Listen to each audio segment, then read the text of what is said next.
Bonjour et bienvenue dans votre hebdo de la semaine. L'essentiel de l'actualité vendéenne, du lundi 8 au vendredi 12 avril, c'est maintenant. Le 18 avril, à la Tranche-sur-Mer, se tiendra le congrès de l'Association vendéenne des élus du littoral. Il a été présenté ce mardi et le thème traité cette année sera la Vendée littorale face aux éoliennes. 4 conférences-débats seront organisées pour faire le bilan des avancées des projets portant sur l'éolien, leurs impacts sur les activités de pêche, la qualité des paysages ou encore la prise en compte de l'avis de la population. On le rappelle, la grande majorité des élus du littoral est opposée à la construction d'un nouveau parc posé, convaincue par la solution du flottant plus loin des côtes. La pêche à Saint-Gilles-Croix-Dix, c'est 800 emplois directs qui sont liés à la pêche. C'est une pêche artisanale, une centaine de marins-pêcheurs qui vont pêcher près des côtes. Donc forcément, les zones d'études aujourd'hui qui nous sont proposées sont en plein dans ces zones de pêche. Les marins-pêcheurs n'ont pas été concertés non plus. Et comme nous, autant les marins-pêcheurs sont plutôt favorables à de l'éolien flottant qui serait loin des côtes, dans des zones où ils ne vont pas pêcher. Mais encore une fois, il faut se battre. On se bat, nous, chaque année, pour les quotas de pêche, pour les arrêts temporaires. On se bat pour défendre notre port de pêche et pour défendre nos marins-pêcheurs. Et là, clairement, si ce qu'on nous propose voit le jour, c'est la fin de nos ports de pêche, c'est la mort de nos marins-pêcheurs, il faudra mettre la clé sous la porte. Un représentant du gouvernement devrait être présent. L'association y soumettra des alternatives et des nouvelles cartes d'implantation. Cette semaine a été marquée par plusieurs faits divers. Tout d'abord, à Challans, samedi 6 avril, un brancardier du centre hospitalier Loire-Vendée-Océan a été violemment agressé au service des urgences. L'agresseur a pris la fuite avant d'être interpellé. Le prévenu, âgé de 23 ans, comparaissait mercredi devant le tribunal judiciaire des Sables-d'Olonne. Le natif d'Alençon et membre de la communauté des gens du voyage a reconnu les faits. Il avait bu, selon ses dires, une bouteille de whisky pur. Il a déjà été condamné à plusieurs reprises, notamment pour des vols et des conduites sans permis, mais jamais pour violence. Il a été placé en détention provisoire à la maison d'arrêt de La Roche-sur-Yon en attendant son jugement fixé au 26 avril. En marge de l'audience, 2 plaintes ont été déposées par le prévenu contre des membres de l'hôpital pour injures à caractère raciste visant la communauté des gens du voyage.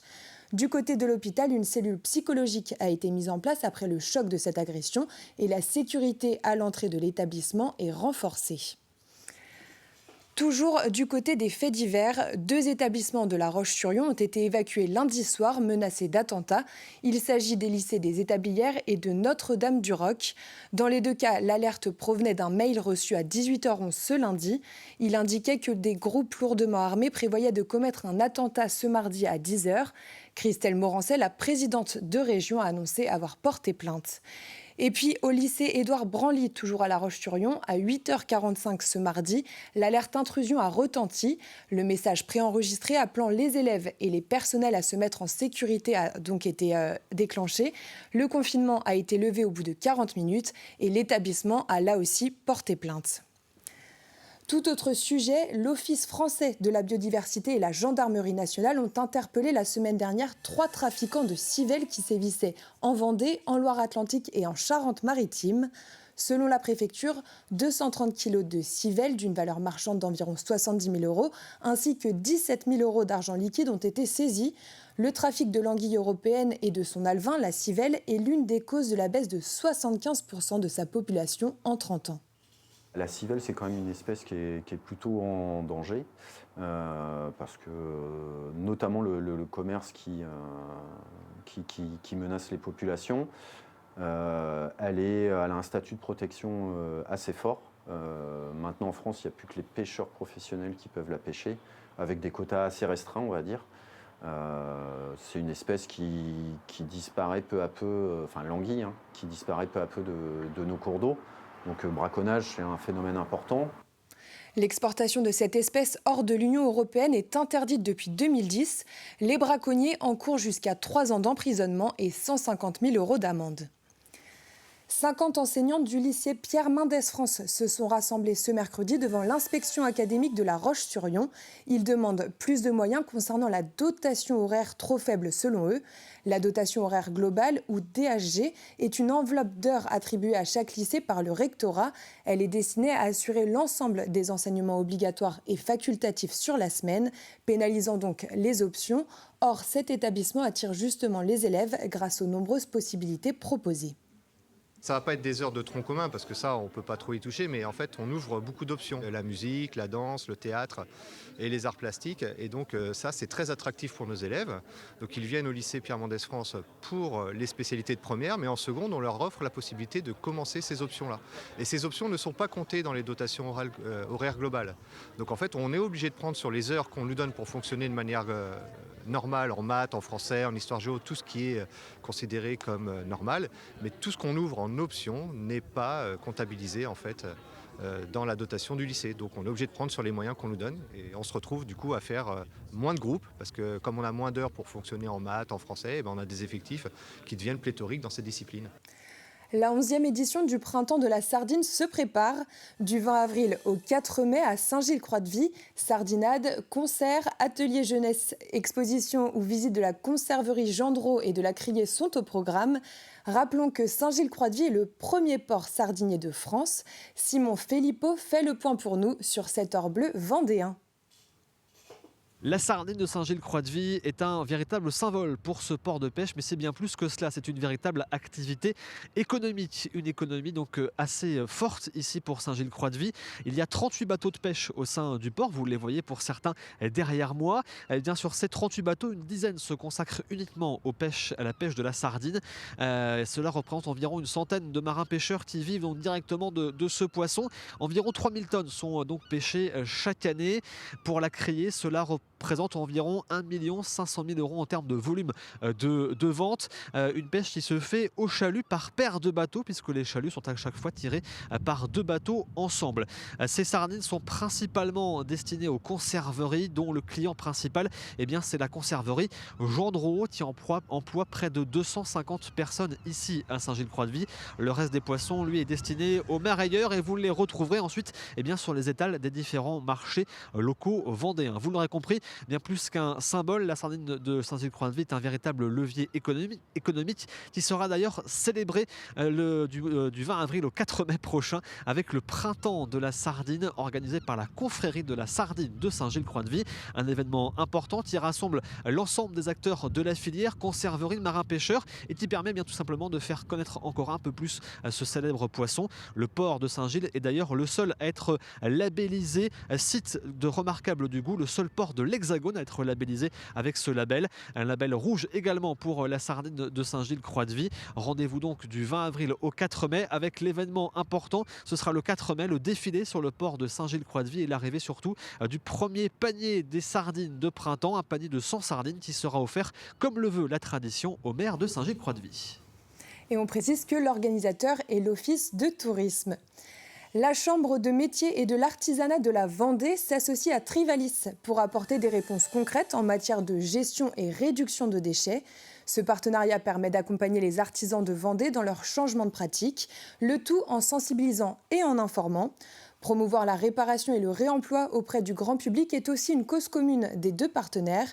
La CMA organise de nombreux ateliers de réparation d'objets ménagers et cette signature va permettre de promouvoir encore plus cette pratique.